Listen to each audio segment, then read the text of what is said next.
All right, folks, welcome back to the TR Schools TV Game of the Week presented by the TREA. I'm Casey Kennerkowski alongside Greg Mazzo. And Greg, coming out of half, what are we looking for early on as the Raiders will start with the football? Well, Thompson Reese is going to start with the football. Well, I like the way Manchester ended that first half. They had a late touchdown with under a minute to go, and we talked about the issues with Thompson Reese coming into this game is that the secondary needs to be better. Well, the secondary let up a big touchdown on that last drive. That's something that cannot happen. As Avery Phillips fields that inside his 20, gets out across the 35-yard line. Let's see if they throw a late flag. No, they'll keep it in the pocket, but still pretty excellent field position for the Raiders to start the second half. And Thompson Reese, I think, needs to have that same game plan. Run the football effectively, run block really well. If they can continue to do that, I think they're going to move the ball effectively. The thing that cannot happen with Thompson Reese here in the second half is the miscues. That's the one thing they have to fix up and they have to clean up in the second half if they want to come back and win this game. And they will start at their own 39-yard line, down 15-7. That's your halftime score. But a little pep in the step coming out for the Raiders, coming out of the locker room. Handoff on a high snap, got it down to Phillips. That's Amari Phillips, gained about 1 on first down. And if you're Manchester, the adjustment has to be to stop the run of Thompson Reese because they ran the ball effectively in that first half. And if Manchester does that, then it should be a long second half for Thompson Reese. And it's going to make things a lot easier for Manchester in this second half. So if you're East here, you know, they had the long connection there between Pines and Schnurr. They've had the Phillips brothers running the ball. This time now it looks like they're going to empty things out for Pines, a 4-wide look.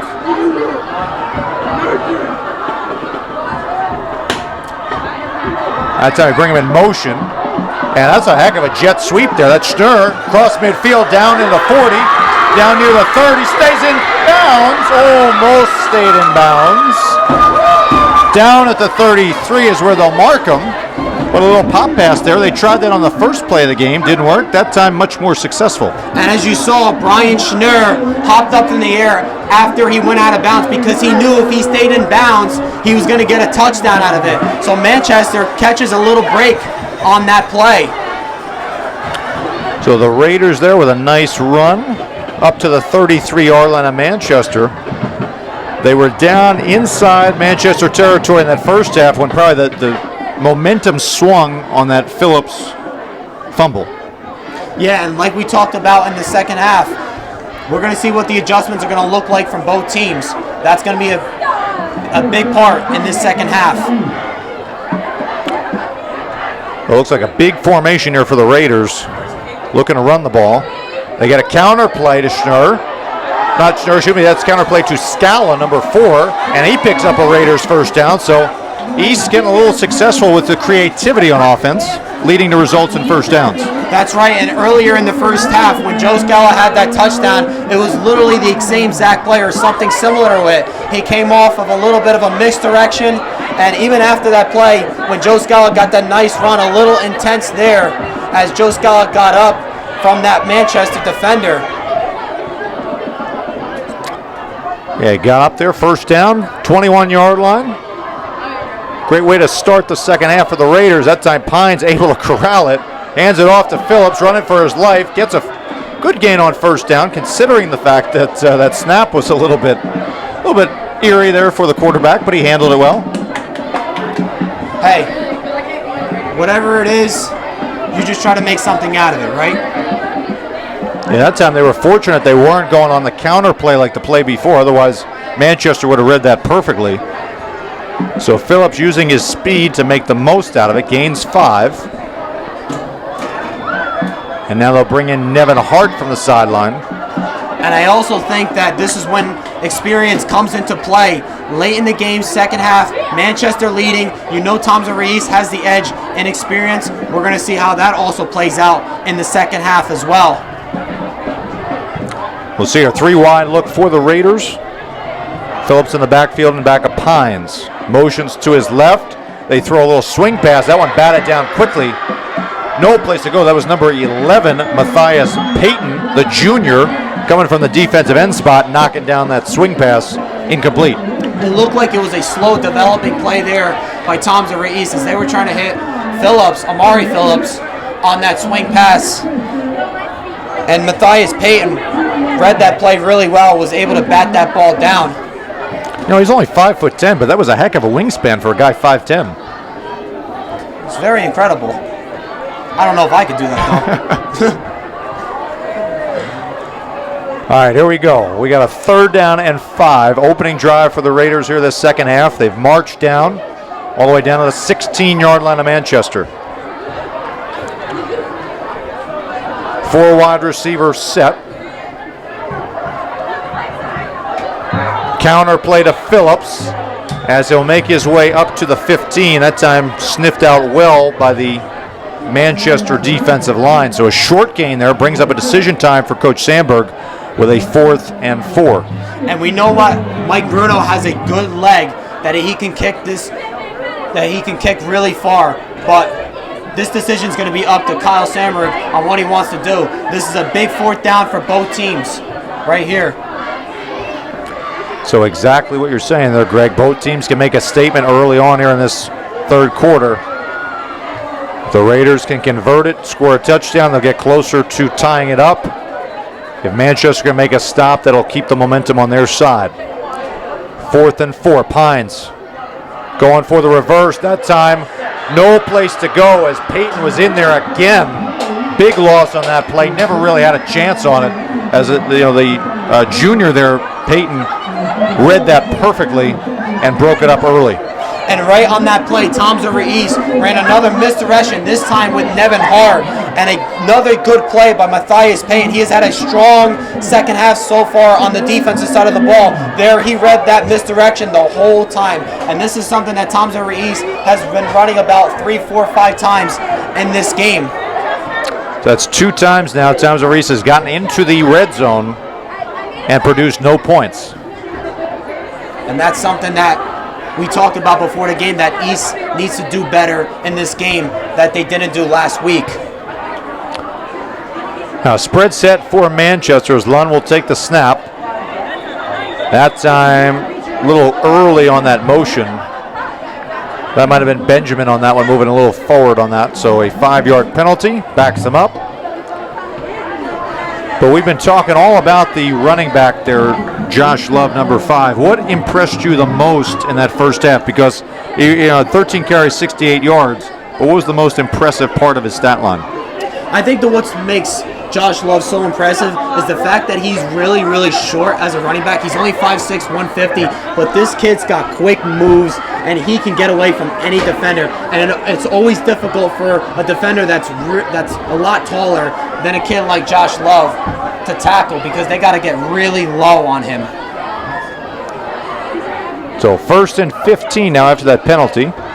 And speaking of Love, he brings it up the middle. Tackled by Hall on the inside after a gain of around 5.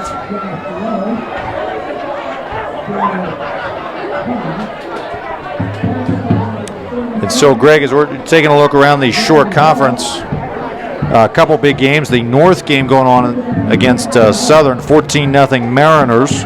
The other 14-0 game, though, Brick leading Tom's-River South. Brick is a team that scrimmaged Tom's-River East, and Tom's-River North is a team that we're going to see next week, and we saw a lot of them at the end of last year. Back to throw, going deep here. Lund to Benjamin. Did he come down with it? They will rule it a catch just past midfield. He readjusted in midair to make the catch. And so another long pass play for Manchester. Creates a 1st down at the moment, as we've got an injured player. That looks like Benjamin. And Tyrone Benjamin on that play, going up against Brian Schnurr. Just a beautiful turnaround catch on that play, and might have gone away with a push off there, as Brian Schnurr was also looking for a PI call after that play, but doesn't get it. It goes Manchester's way, and just like that, they were in Tom's-River East's territory. We talked about Tyrone Benjamin before the game. He was going to be a big impact on this game, and a play like that shows you why. Absolutely.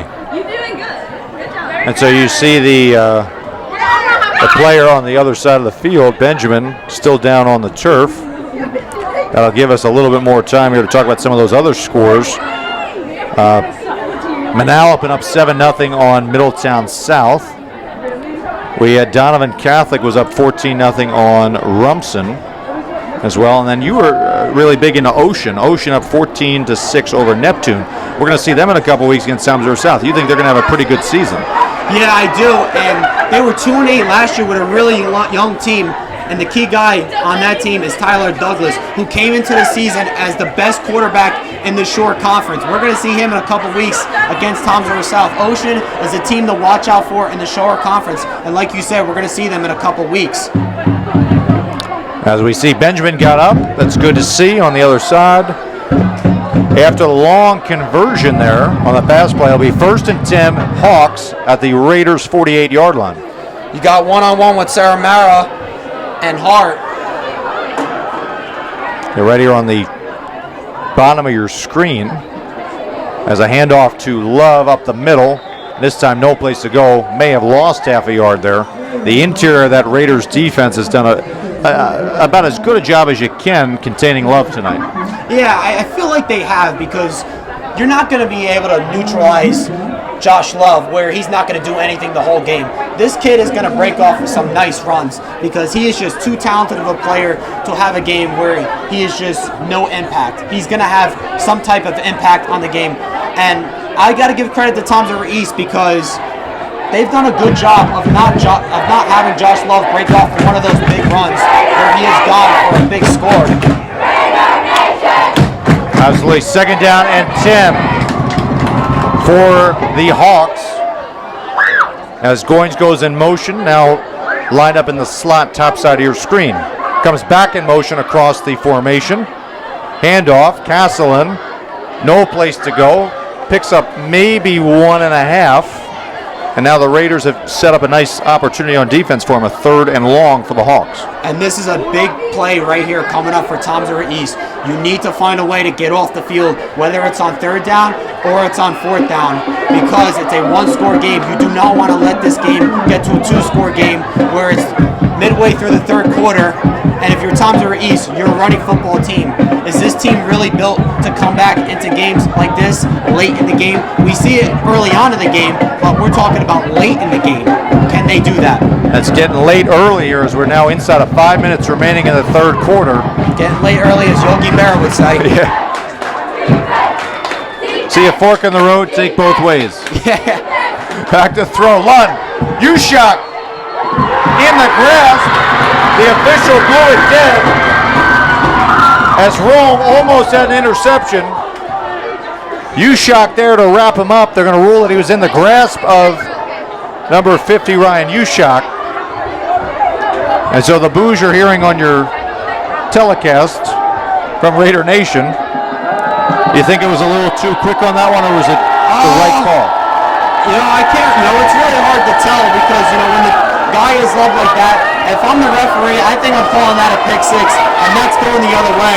We're certainly looking at it right now from the Raider Nation crowd. They certainly do not like it at all. But another big play by Ryan U-Shock to get after the quarterback and make another big play. We talked about him before the game. He didn't play last year. He played 1 game last year and got hurt in the 1st game of the year. So now punting situation, Horowitz rolling out. Rugby-style kick, angled towards the sideline, out of bounds at about the 37-yard line. That's where East will start. So defense coming up, making a play when they needed to. Now, what are we looking for from the offense with East down by 8 late here in the 3rd quarter? Defense has done the job for Toms River East. The running game's been effective in this game. But what cannot happen, and I'm going to say it again, the miscues cannot get to Toms River East. Whether it's a turnover, whether it's penalties, that cannot happen. They need to drive down the field, keep running the football effectively, and get themselves into the end zone. They have to score when they get into the red zone. That's what's held Toms River East back into this game. And their defense has done the job as well. They've done a good job stopping the run. They've done a good job maintaining Josh Love. So Pines with Hall coming in motion. Handoff. Phillips. running right through him there. Amari Phillips running right through the defender. Gain of 9 on that one. He went right through number 4, Goins. Good 9-yard gain on first down. The difference between Amari Phillips and Avery Phillips is that Amari Phillips is a bigger back. And like you saw on that play right there, he was able to truck over a defender a little bit. And with Avery Phillips, he's a smaller back. So that's the difference between both running backs. So a 2nd and 1 for the Raiders as Hall goes back in motion. Handoff Phillips, stretching his way for the first down, pushed by a pile of Raiders there. Ushak in there as well. Not Ushak, excuse me, 58 for the Raiders. There's James Lynch, number 58, leading that push across midfield, picking up a Raider first down. You know, when we talked about this East offensive line, we talked about James Lynch. He's a sophomore. He played a little bit last year as a freshman as well towards the end of the season. Yeah, playing some big minutes here along that line, and you know, if they're going to be able to come back in this one, they're going to need that line, like you were saying, to control the line of scrimmage on not just this side of the ball, but also on defense.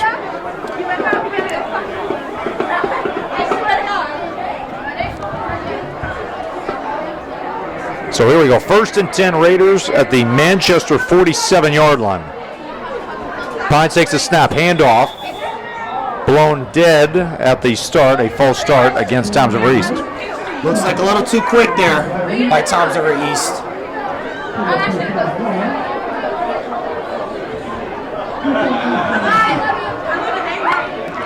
And so a 5-yard penalty against the Raiders pushes them back across midfield. It's getting late early around here as the clock continuing to roll. About 2:20 remaining in the third quarter. Still no changes to the score since halftime. A 15-7 advantage for the Hawks, who are looking to win their 2nd game of the season. East trying to come back and pick up W number 1. Yeah, and if you're Toms River East, you do not want to start 0-2 and put yourself in an early hole in this season, because we were talking about the upcoming schedule for East. They need to go 2-1, in my opinion, in this 3-game stretch, because it gets tough as the season goes on. Hart comes in motion, handoff to Phillips, breaks a tackle, into the secondary, breaks another tackle, down to about the 35-yard line. And so Avery Phillips able to scoot his way around the left side of the line and into Manchester territory.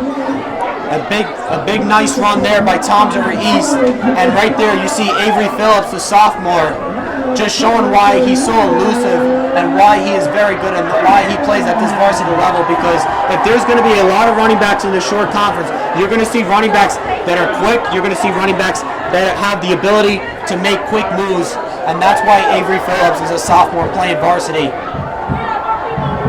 Exactly, his brother Amari checking back in the game here. As Schnurr goes in motion, they'll pop it to him. No place to go. That time number 2, Manny Swain, coming right in from the linebacker spot, breaking up the timing of that play and resulting in a loss for Toms River East. Yeah, we've seen Toms River East get a little trick with some jet sweeps and some quick pitches and some misdirections. And right there you saw Manny Swain comes up on a jet sweep that Toms River East runs, and he comes up and makes a nice tackle on Ryan Schnurr, who's had a very nice game in this one. And if you're Toms River East, you're speaking of time earlier, this is still plenty of time for Toms River East. Well, yeah, we're coming up here. We're about to end the third quarter. Should get one more play in. But still, Greg, you're right. Plenty of time. No need to rush. Just have to put together a successful series of plays. Let's see if they try to draw him off here. Yeah, Greg, I think that might be what they're looking for. Well, I adjusted the play call. Pines will take the snap, hands it off to Phillips. No place to go. And so that'll be the final play here of this third quarter. So no scoring in that third quarter. But East, another opportunity to drive the ball down. They are in Manchester territory, down 15-7, as we'll end the third and get ready for the fourth. I think this drive right here right now for Tom's River East is going to define this game coming up in the fourth quarter. This is something that Tom's River East is going to have to convert. And remember, even if they do score a touchdown, you still have to get the 2-point conversion as well. Something you're going to have to look out for as well. It's a 15-7 game. There's still plenty of time for Tom's River East. Start of the fourth quarter. Let's see how this all plays out. Yeah, speaking of a couple of scores here, Matawan up 14-0 on Jackson Liberty. The number 1 team at the Shore Conference, Red Bank Catholic, up 7-3 over Wall. And we're taking a look at some of these other scores. We still got Point Borough at 7-0 over Manasquan at the end of the first quarter. No updates there from that North game.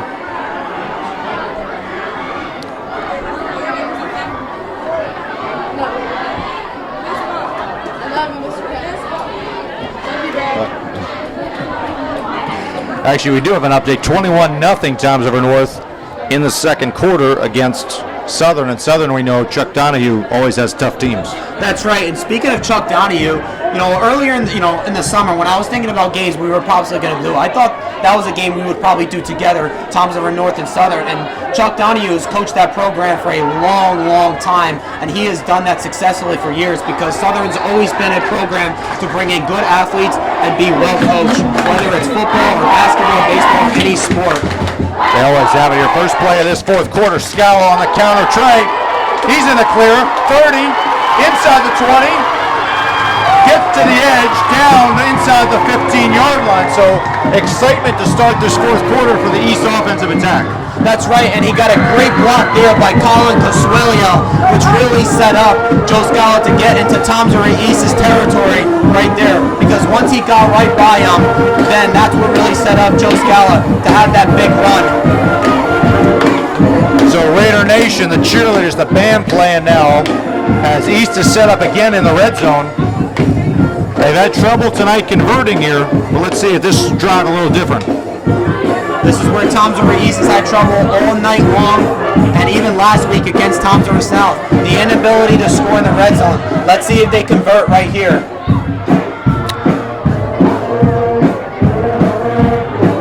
Finds to take it from the pistol. Hands it off to Amari Phillips. Cuts inside.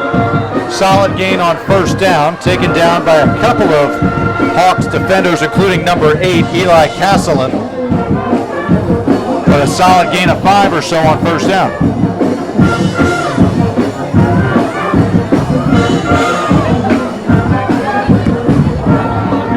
So you got the Raiders down by 8 here in the fourth quarter, their opening game, home opener. Driving down as Schnurr comes in, checks into the huddle. Is second down, and we'll say 5 from the 10.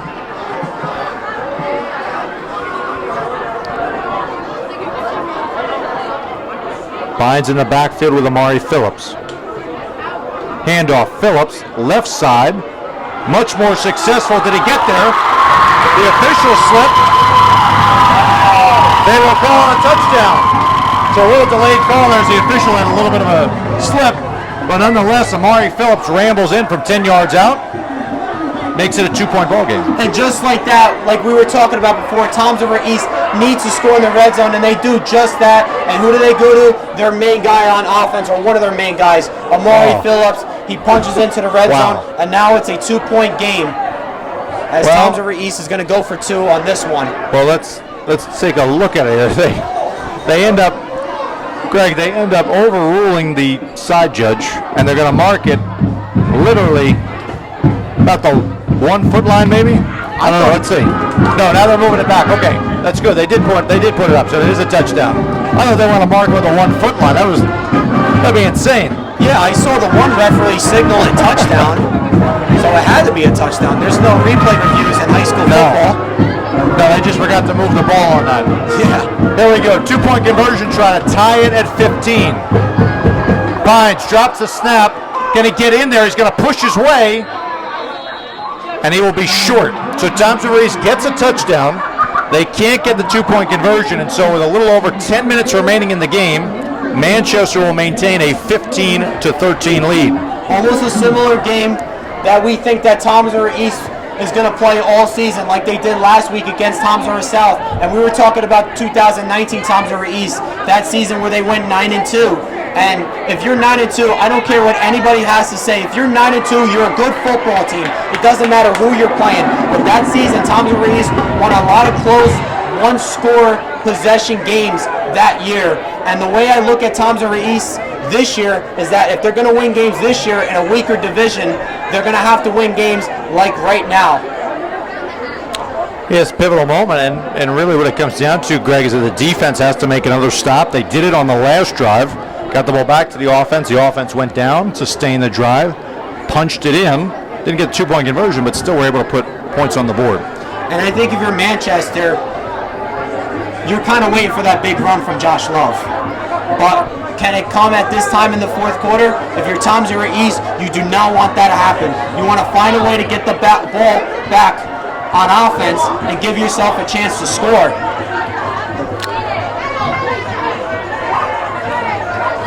So the moon's starting to come across, right, up in the sky.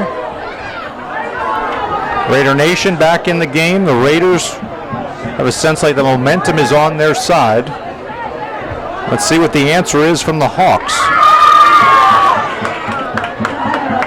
As Bruno's got it teed up, ready to kick it across.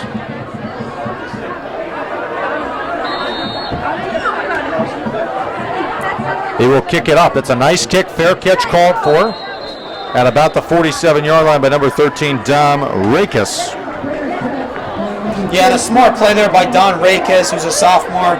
You know, knowing what the situation is at this game, you do not want to have any turnovers or any miscues where you give the ball back to Toms River East. You want to make them grind for it. And it was just a nice play to call a fair catch there. Smart play. So it'll be 1st and 10 for Manchester at their own 47-yard line. Over 10 minutes remaining in the game. You'd have to think, Greg, that they're going to try to make it the Love show. Churn some clock, get some yards down there, really like keep away from Toms River East. And that's what Manchester is waiting for, that big run from Josh Love. Maybe we see it in this fourth quarter, maybe we don't. Toms River East defense comes up big like they've been all game long and maintaining this offense that put up 43 points last week against Lakewood. This time a double reverse there. Benjamin with it. He's across the 50, cuts back to the outside, across the 40. Still going inside the 35 before he gets hit.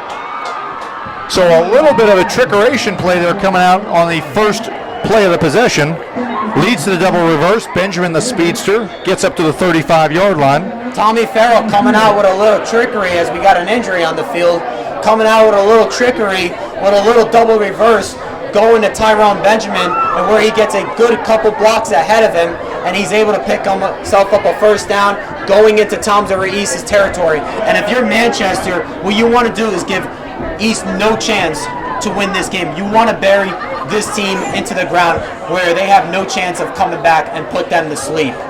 Exactly. That's Amari Phillips, number 10, who's being looked at by trainer Kristen and the coaching staff. So a timeout play. It'll be a 1st and 10 for Manchester at the 35-yard line. Coming out of this, you look at these two teams here. You know, Greg, we were talking earlier about, you know, the Liberty division.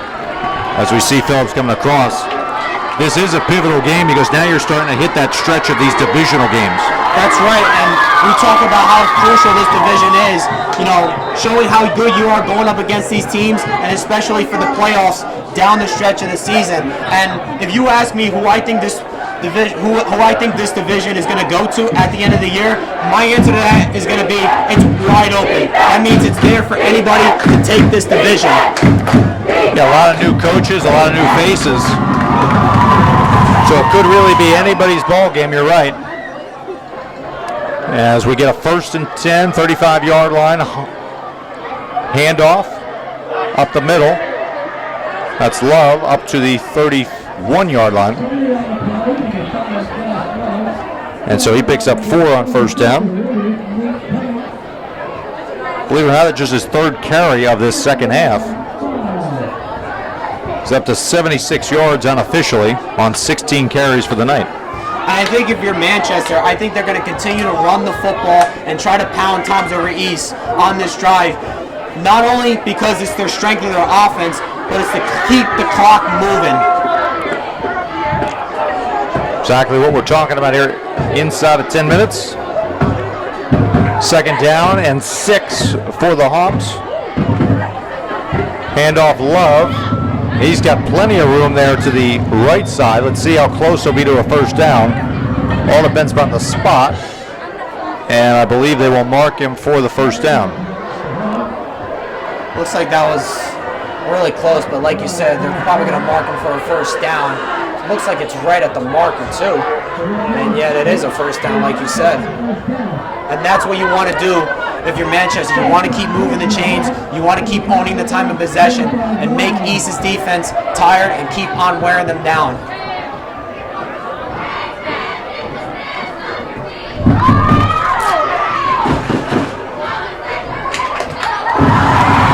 So a fresh set of downs here for Lund and the offense.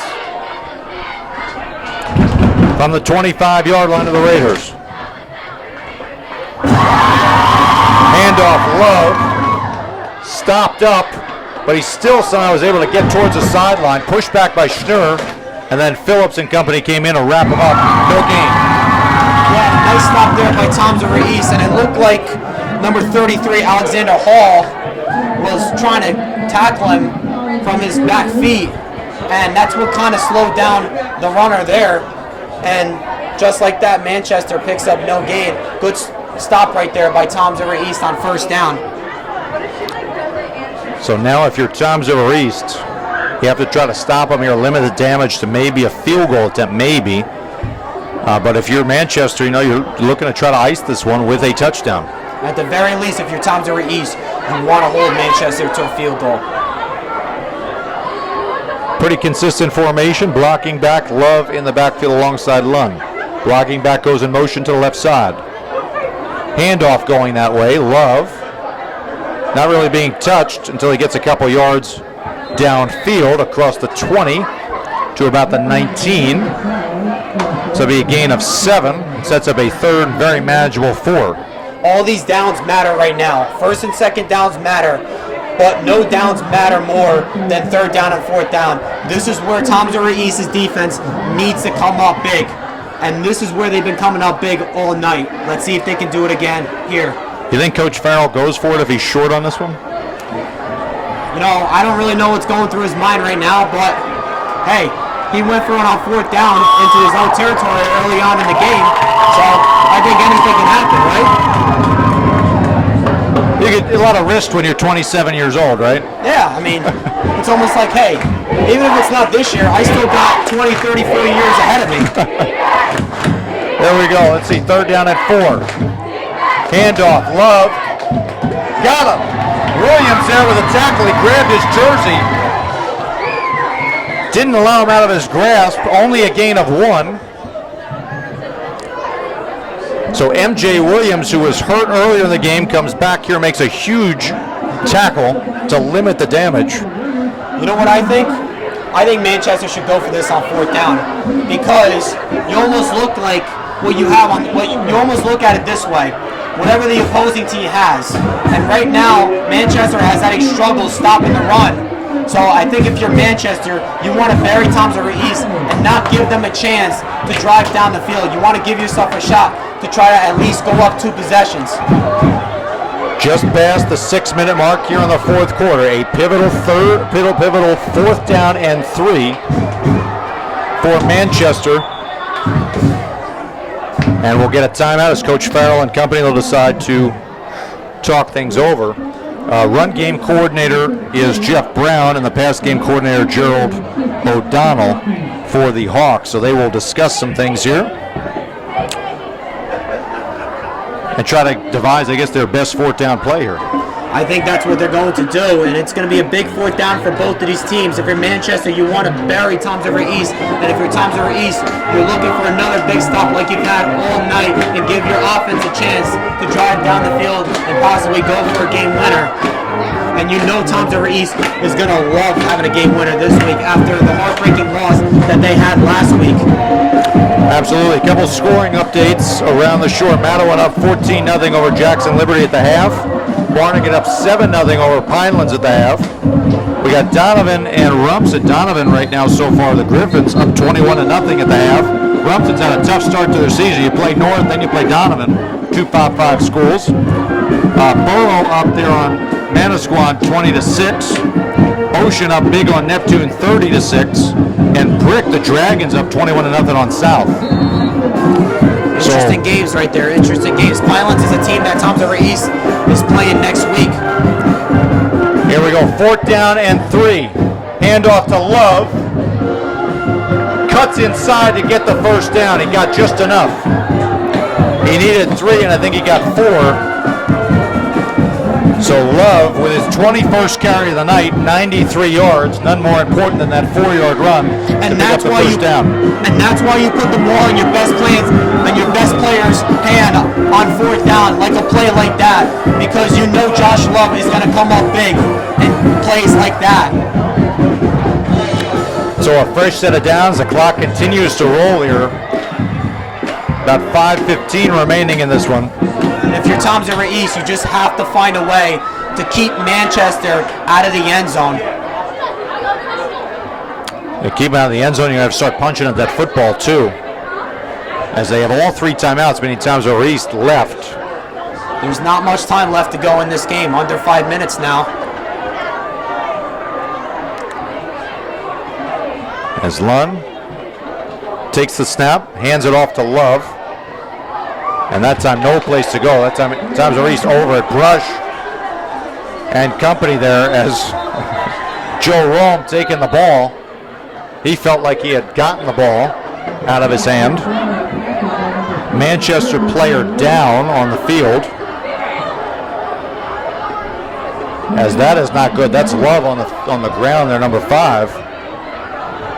And so Joe Rome arguing his case that, hey, I stripped the ball cleanly. I should be able to return it.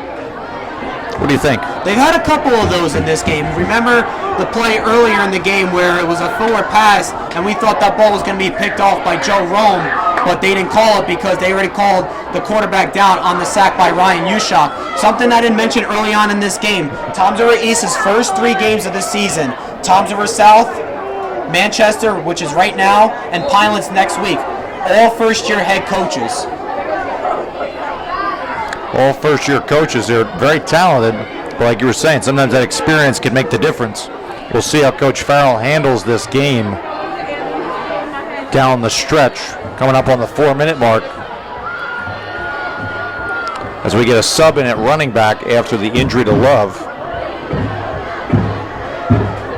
That'll be Castleton coming across the right side. Inside the 15, and Coach Sandberg will start taking his timeouts here with 4:02 remaining. And so it seems like, Greg, Toms River East, this is going to be their stand here. They want to hold and try to get the ball back for their offense.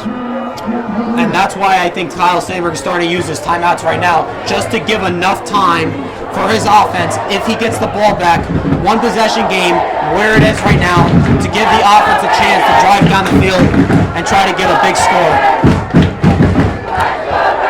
You know, you were saying pivotal game here, opening night at home here for Toms River East. They've got 3 straight home games. You were saying they got to probably go about 2-1 maybe in that stretch. They want to have a good chance at the States this year. And the reason I say that is, yes, because of States. But after this 3-game stretch, we got 3 straight games at home against Manchester, Pinelands, and Barnegat. The schedule gets really tough after that for Toms River East. So these are the games that they're going to have to take advantage of. Looking at Manchester's schedule, they will have the home opener next week against Matawan.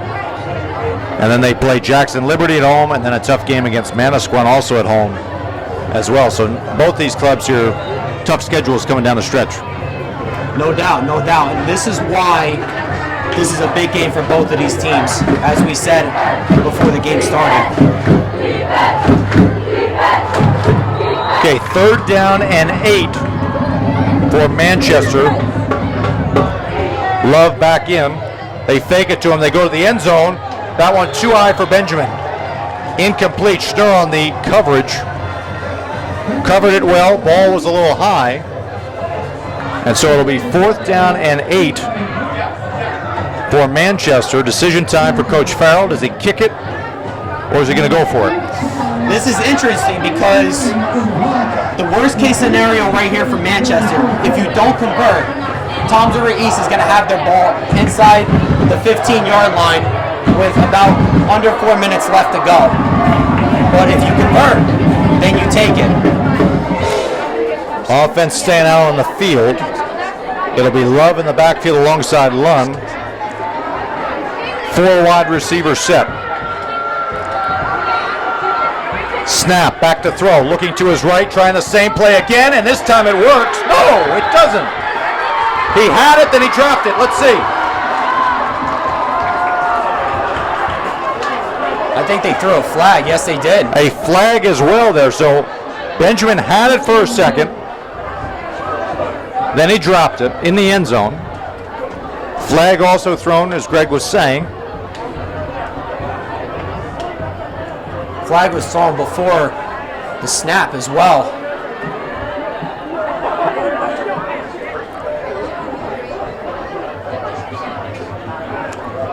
Looked like a legal formation or a false start against Manchester, so that will push them back 5 yards. Back to the 18-yard line.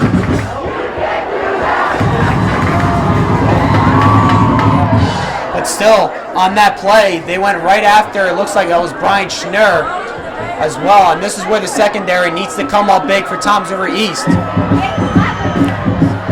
So 4th and long, they have to get up to the 4-yard line to move the chains. Timeout, Coach Farrell. He is visibly upset with something. So Manchester will have 1 timeout left, and Toms River East has 2 left. Timeout, ball on the 17-yard line.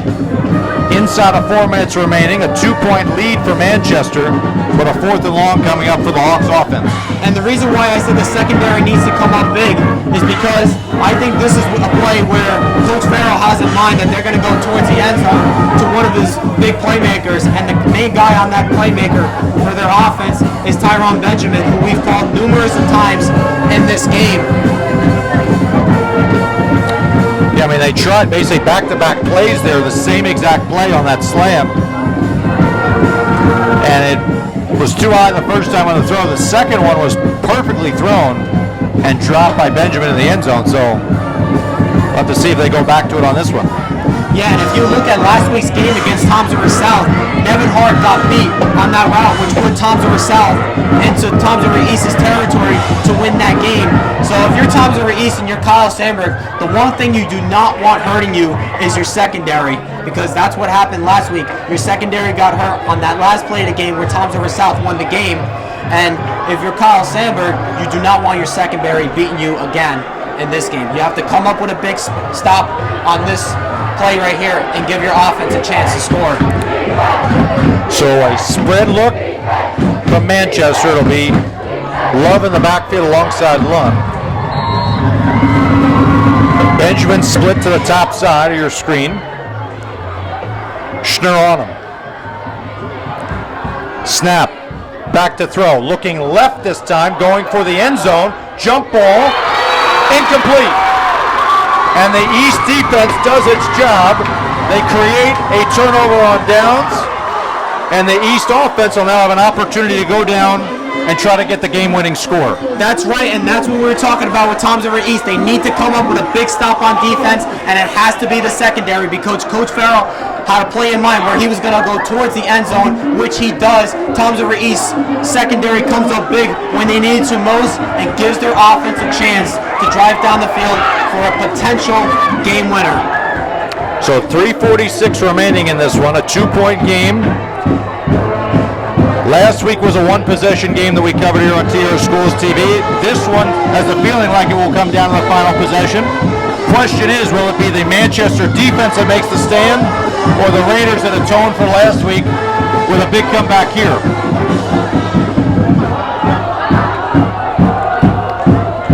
Pines will start 83 yards away from the end zone. Rolling to his right. throws it out. Can't connect with his man Hall, incomplete. Nice play design there, just couldn't execute it. A nice play design by Kyle Sandberg, yes, but it looks like Brandon Pines threw that ball a little wide. It was off the fingertips of Alexander Hall. That's definitely a play that if Toms River East does not drive down this field, that they're going to look back at and say that they should have converted on that play, because it looked like he had a little yardage ahead of him on that play.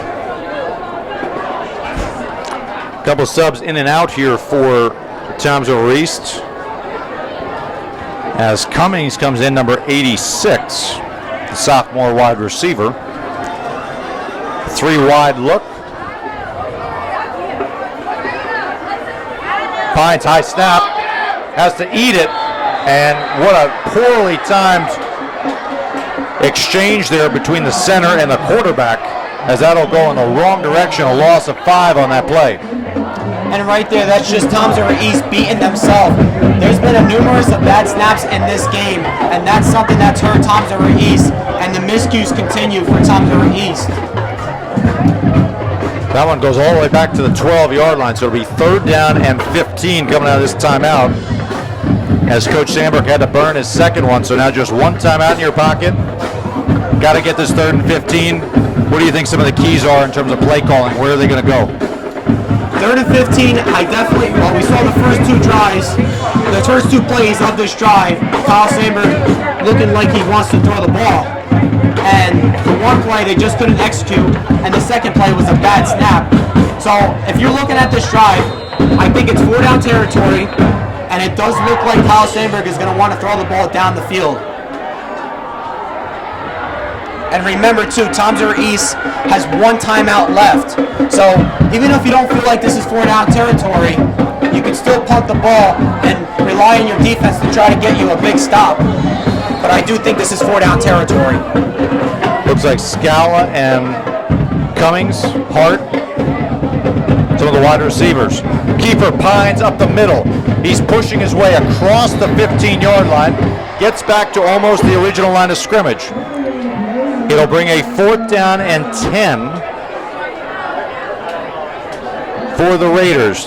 3:15 and rolling. And right there, that was a good play there by Matthias Payton, making that nice tackle on Brandon Pines, not letting him get a big gain on that play where they can get a 1st down. Now I could probably say this is probably going to be the biggest play of the game right here for both teams. Yeah, 4th down and 10. They're going to have to get to at least the 27-yard line to move the chains. Clock rolling, under 3 minutes. Pines with Amari Phillips alongside him in the backfield. 3 wide receivers set. Hart in motion. Back to throw Pines. He's got pressure in his face, and he's swallowed up by the Hawks defense. Number 44, the guy who's done a lot on the offensive side of the ball, does something there on the defensive side of the ball. Dante Mortalite, a sophomore, with a huge sack that may have just iced the game for the visiting Hawks. That's right, because Toms River East now has 1 timeout, and also Christian Passos was in on that play as well for Manchester, and right there they get a key stop. And so a 2-point lead for the Hawks, under 2.5 remaining. And you know that Manchester's going to keep this ball on the ground, especially with Toms River East only having 1 timeout for the remainder of the game. Absolutely, no doubt about that. And we see a big package here from the Hawks as they will try to play this one out on the ground. Handoff, Love, up the middle, still churning, still going, up to the 11-yard line. That is a gain of 4.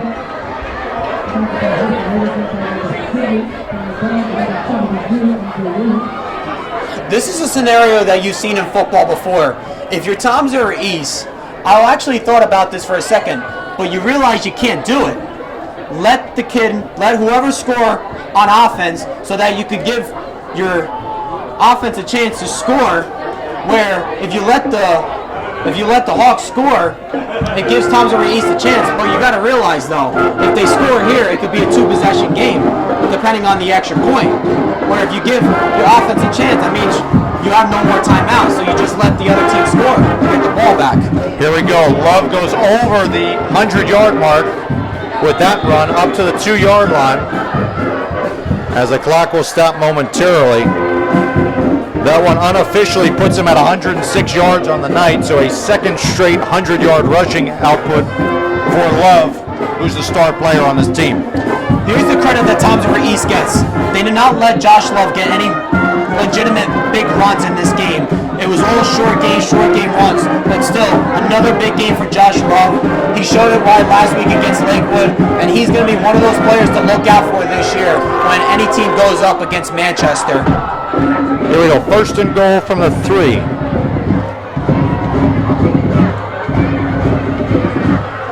One waiting for the back judge to give him the signal, taking all that time off the play clock. Hands it off, Love pushes his way into the end zone, and that seals the victory for the Hawks. 3-yard touchdown run to put the cherry on the top of the sundae. That's right, and who is it? You put the ball in your best player's hands on offense, and that's Josh Love. They go right back to him into the end zone. He has had another big game in this one, just like he had last week against Lakewood, and Manchester is looking like they're going to give Tommy Farrell their first 2 wins of his career and start 2-0. So far in his first 2 games, Tommy Farrell is looking like he's going to be undefeated. Can't ask for a better start. Not at all, especially when he's got to do them both games on the road in some hostile environments. So nice job there. It's a 21-13 game inside of a minute. And the discussion here, trying to get everybody online. If Horowitz, number 10, can kick this extra point through, it will make it a 2-possession game. This extra point. Timeout Manchester. This extra point is going to seal the deal here for Manchester if it's converted, because then it will be a 2-possession game. But if he misses, then Toms River East will still have a chance with 1 possession. It all comes down to a kick, and a heck of an effort by both teams tonight, but Manchester maybe a little bit more efficient with their execution. That's right, and I think the thing that really hurt Toms River East in this game was those miscues, the turnovers, the bad snaps. That's what hurt Toms River East in this game. I think, they ran the ball effectively in this game like they did last week against Toms River South with Avery Phillips and Amari Phillips, but I think it was the miscues, and they needed a little bit better secondary play, especially at the end of that first half from Toms River East.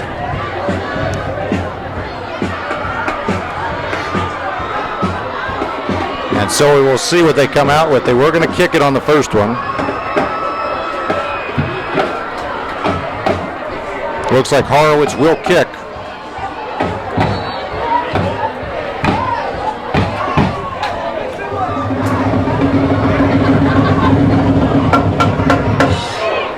To try to seal it.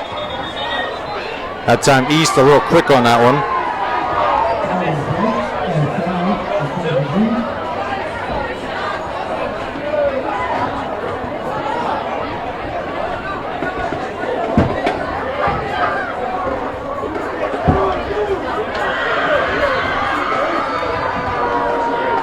And so it'll move it a little closer. They'll still try to do the same thing.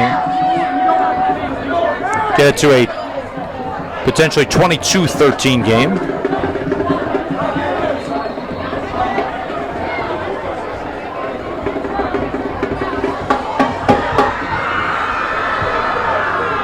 Snap is good, hold is good, kick is blocked, partially deflected, so East still hanging on for dear life here, down by 8 with inside of a minute remaining, down 21-13. East still has a chance, and with that missed extra point there, it still gives East a chance to drive down the field with 44 seconds left to get a touchdown and a 2-point conversion where it would be a tie game. And if you're Manchester, you just got to find a way to get a stop on defense. Absolutely, and as we're looking around the short conference, still a Toms River North 21-0 lead over Southern. The tweet here saying a dominant Toms River North defense just looks unstoppable. And that's pretty much the press clippings on him. That's right. Toms River North is arguably the best team in the short conference. I think it's between them and RBC. And speaking of unstoppable, when you look at the way Toms River North plays defense, they hit you like bulldogs. We're going to see those guys next week. Jeremiah Pruitt, Micah Ford, Josh Moore, you name it. They got a lot of guys that really hit you hard, and they don't care who it's up against. And it could be one of the reasons why they convert a lot of penalties is because they really play physical on both sides of the ball, and they will live with some of the penalties that they make. It could be a concern in the end when they go and play really good teams, and they play teams that are going to be playing up to their competition. But for Toms River North so far, they've got off to a really good start this year. It's going to be an interesting game when we go and we'll see Toms River North and Central next week. Absolutely. So, some things to look forward to. We got a little bit of business here to handle in the last 45 seconds from Dvorak Field, as Manchester's going to kick it away up by 8. Raiders trying to get a miracle here as they try to stave off an 0-2 start. This kick short, fielded by an upback. That looks like Phillips. As he gets his way, throwing his way around the 35-yard line. Almost looked like mud wrestling for a second there. Yeah, good tackle there at special teams by Manny Swain, just not giving Amari Phillips a chance to try to break off for a big kick return there. And so East, if they're going to win this game, they're going to have to march their way down 65 yards with only one timeout remaining and get the 2-point conversion. Shouldn't surprise anybody that the Manchester defense looks spread by about 25 yards or so back. They're going to be playing these guys deep because they know what's going to be coming.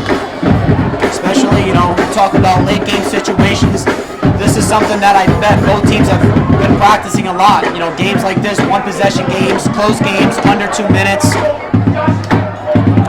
Let's see what Brandon Pines can do here. Back to throw, looking to his left, rolling to his right.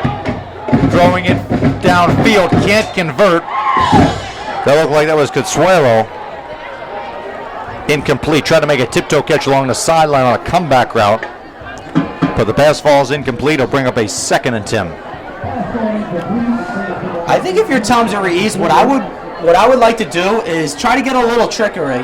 And the one trickery play I'm looking for is something like a hook and ladder, where you get a short completion pass and you have to try to buy the defense up, and you give somebody coming around the end the ball, and it's little like a trickery play right there. That's something I would do if I was Toms River East.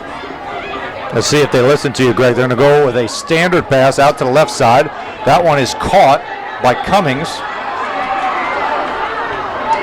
And let's see, are they going to mark him out of bounds? No, the clock is still running.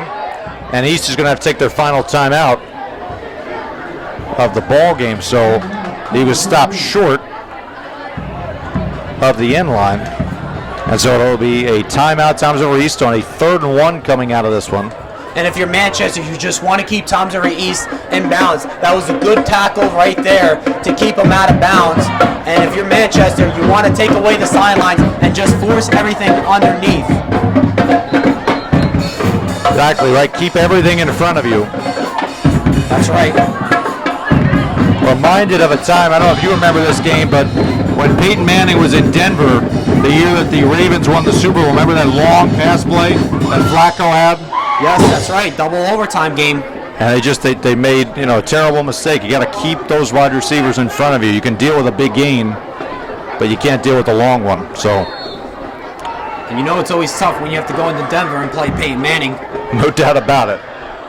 Pines rolling to his right, steps up, rolling back, hits Consuelo. He stays in bounds though, and that will stop the clock momentarily. They're going to have to get on it and spike it. That was a bad judgment call there by a usually smart wide receiver. Clock stopped at 12.7 seconds till they reset the chains at the 47-yard line. Clock rolling. They down it with 11 seconds remaining. So they limit the damage to just a second, maybe a second and a half off the clock. But on that one, you could see Coach Sandberg visibly disappointed, as he could have easily just run out of bounds. That's a play where Colin Casuelia needs to know as a junior, you have experience playing at the varsity level, and this is why I was talking about before. They've practiced 2-minute drills before, just like that.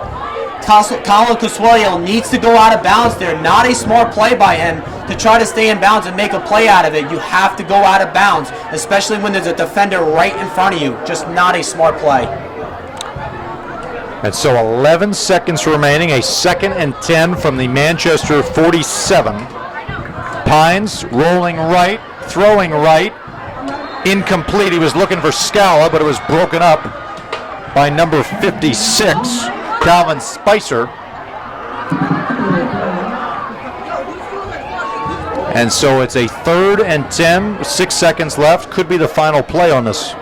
I think if you're Tom East here, you might have one more play in your pocket where you can throw a quick short pass, get out of bounds, and then give yourself some more leverage and try to go for that deep ball, which is going to be the Hail Mary, and see if you can make some magic out of that.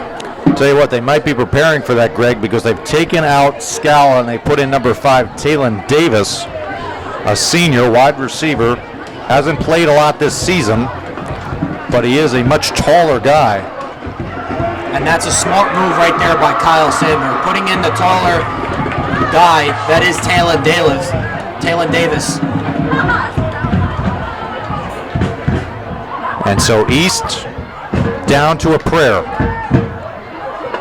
Going deep, trying to throw it. He threw it out of bounds with 1 second remaining. So he threw it wide of the mark there. He was trying to get it to a whole host of Raiders who are running basically the same vertical route. Almost doing, Greg, what you were saying, trying to get about half of it to then set themselves up. But the pass falls incomplete, and now we're down to 1 play. And now it comes down to 1 play right here. And there's 2 scenarios you can do. You can throw, obviously, the Hail Mary, or you can play the lateral game. Which way does Tom East want to go? I think they're just going to go with the Hail Mary, because if you do a lateral, you're going to have all the Manchester defenders playing in the back. So we'll just see what happens here with Tom East on this final play of the game, possibly. So barring a defensive penalty, like we were saying, final play of the game, 4th and 10. Pines takes the snap. Gonna launch it deep. That's a good-looking ball, but it falls incomplete. And the celebration begins on the far sideline as the Manchester Hawks come into Dvorak Field and beat Toms River East in a pivotal Liberty Division matchup, getting Coach Farrell his 2nd win of the season, and for the Raiders, another heartbreaking loss, this time to Manchester. Yeah, and if you're Toms River East, I know you started your season 0-2, and so far you're in an early hole early on in the season, but it doesn't mean it's the end of the world. Remember last year, Toms River North started their season 0-4. You count 1 and 3, they had that 1 game against Donovan where they got the 4-vote win. But they started 0-4 technically, and what did that lead them to when they made their adjustments in season and they started to figure things out as a whole? They started to play better, and they went all the way in the championship game. So it's not the end of the world yet for Toms River East, and if you're Manchester, you can't ask for a better start if you're Tommy Farrell. It doesn't matter how these games come, it doesn't matter how you play, it doesn't matter how you come out in this game. What matters at the end is the end result of this game, and that's what Manchester got. So far, 1-0 within the Liberty Division, 2-0 within everybody in the short conference and states. Just a good win for Manchester. Absolutely, and you know, Manchester 2-0. They will have their home opener next week against Matawan. Start of a 3-game home stretch. Toms River East here falling to 0-2 in this one. They'll come back here next week and play Pinelands before playing Barnegat. So, that, you know, again, as you were saying, plenty of opportunities still left on the slate for Toms River East. Yeah, and Pinelands, you know, talking about them a little bit, they got one of the better quarterbacks in the short conference in Ryan Allen. So he's going to be a key player that they're going to have to watch out for next week. And a D1 offensive lineman in Mike Hall as well. So if you're looking at Toms River East, like I was saying before, there's some key players they're going to have to watch out for. None of these games are going to be real easy for them. It's going to be similar to 2019. And I'm not trying to compare the 2 teams, but when you look at 2019, the 2019 team, those teams found ways to win games, and that's why they were so successful that year. With this year's Toms River East team, they're in a weaker division where they belong, but They just have to find ways to win games. That's going to be the difference between this year's team and that team. Absolutely. We're just taking a look around the Shore Conference before we sign off here on TR Schools TV. Toms River North leading 28-0 over Southern, so they're cruising to what will be their third victory of the season. They may be the only team in terms of the Toms River schools to win tonight, as Toms River South was losing 21-0 to Brick. With South here, real quick before we wrap things up, do you think it was more or less just coming off the high of that win last week, or do you think it's more the Brick team being really good? I think it's more of Toms River South having more of a letdown game, because I don't look at Brick and say that they're an impressive team, although they deserve a lot of credit for the way they're playing against Toms River South right now. But to come out and have a letdown game is something that you don't want to have if you're Toms River South. Yeah, absolutely. But, a new coach early in the season, see how things play out there. We're going to go over to the south side of town again later in the season. Next week we've got a game here on TR Schools TV, Central and Toms River North. Any thoughts about that one before we get out there? Well, we did the Toms River North games last year towards the end of the year when they were playing St. John Vianney, and they played Kingsway, and they were playing Edison. They were in those state playoff games where they were really impressive, and we saw a lot of Micah Ford in that game and all the weapons, and we were talking about how great they were going to be this year, and they have all their guys coming back from the previous year. Basically, their whole team, they lost about 6 seniors, and some of them did not really see the game as much, but this Toms River North team next week is going to be a team to watch out for. They are arguably the best team in the Shore Conference.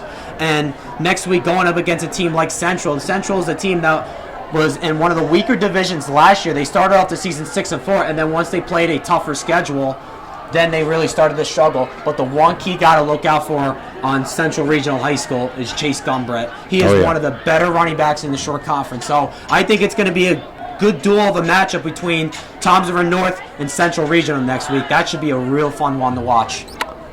All right, so we're going to wrap things up here from Dvorak Field. Manchester, Coach Tommy Farrell, congratulations to them, picking up their second victory of the season here against Toms River East in what was a hard-fought game between these two squads. Final score being Manchester 21, Toms River East 13. For our producer, Chip Phillips, our broadcast crew, my partner, Greg Mazzo, I'm Casey Kennerkowski signing off from right away. We'll see you next week from Toms River North.